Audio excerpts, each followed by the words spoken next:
Hi, I am Christian Hall. I am the author of 14 Steps to Happiness, which is a comprehensive program to help you beat depression. And now we've come to step 9, which is about triggers and domino effects. And now please pay attention, because I think that where the first 8 steps are mostly about what you do, which is one of those 2 fundamental dimensions that you need to work along in order to improve your mental health and well-being. The rest of the book, and especially step 9 and 10, are about mental processes. It's about how you think. And to me, it's absolutely no doubt that in order to rid yourself of depression, you need to think in a totally new way. You need to revolutionize your mind. You need to clear out those old demons and those old thought patterns and habits that you have had until this point, where you think yourself unhappy, because that is really what you do. I know for sure that was what I was doing for all those years in which I was sick. Now, step 9 is a kind of a precursor to step 10. It's something we need to go through before we can go into the cognitive techniques in step 10. And it's going to be about 2 principles: triggers and domino effects.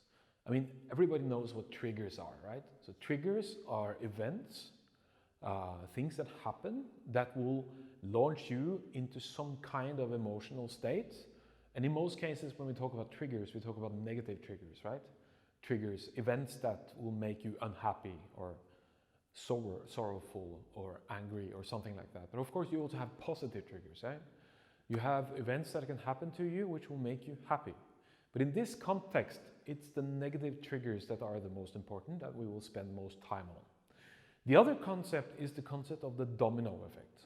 The domino effect, and I'm going to explain that in some examples, is started by a trigger, by the triggering event, and then you have a cascade of different mental processes and emotional processes that take you somewhere negative.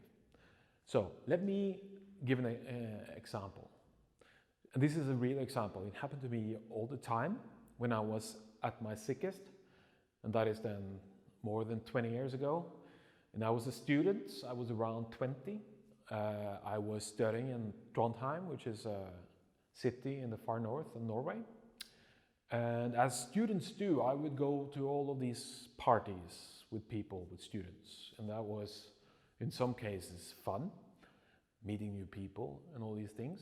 At the time, I was single, because I was really struggling with finding a girlfriend, because it's kind of hard if you're really severely depressed, as I was in those years.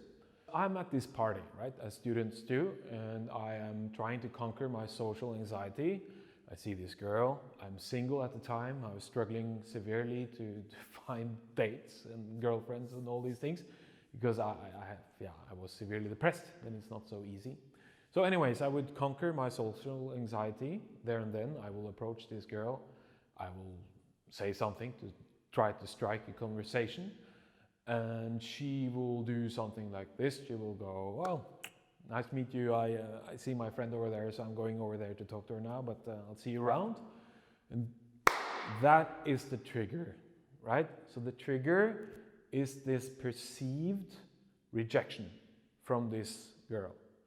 And that starts a domino effect. So in my mind, I go from what actually happened to she rejected me, but I don't stop there. I then go to she thinks that I'm vile, that I'm ugly, that I'm stupid, I'm not interesting. And then I continue. And it's not only her, it's all the women in the world that will think that I am hopeless and just horrible person that they won't have anything to do with. And it's not only women, it's all the other people. It's all the men, it's the old people, it's the young people. Everybody will feel that I am an abomination as a person, that I'm just filth, right? And of course, if you feel that you're garbage, as I'm doing in that situation, then your depression is going to grow. And I will decide, because I feel like shit, that I'm going to leave this party. So I'm leaving the party and I'm going home alone, and it's in the middle of the night, and I may be a bit drunk, which doesn't help either. And I go home, I put on the saddest music I can find, maybe I drink some wine to feel even worse, and I lie there in the dark in a fetal position and I just think about dying, which was one of my favorite pastimes of those years. And so what it means is that we go from a very commonplace event, which is that a person that I meet doesn't have the time or the preference to talk to me at that moment, to I want to die. And that is the domino effect. It's a kind of a innocent little trigger that takes you to a really dark place. So the thing is that in step 9, we're not ready to really tackle those mental processes yet. So in step 9, it's all about avoiding the triggers. And if you're going to avoid the triggers, you need to know what they are. So in step 9, I will guide you through a process to identify the big important triggers that you have around you. And when you have identified them, you should write them down. And in the workbook, you will actually find a scheme, a table that you can use to write these different triggers down. And then when you've done that, I want you to think about how you can avoid those triggers, because that is step 1. In the later process, in step 10, we're going to learn how you can unravel this domino effect, how you can take away the power of the triggers so they don't have that kind of negative power over your life. But at the step that we are at right now, I just want you to identify the triggers and then to make plans as to how you can avoid them. And of course, in my case, I kind of realized that going to these parties is just a really bad idea for me. It's much better for me to be at home, eating dinner with people that I trust and people that would not trigger me. And then eventually, of course, we will strip away the negative power of these triggers.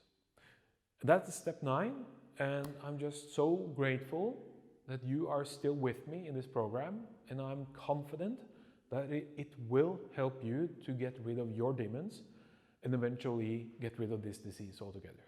Thanks.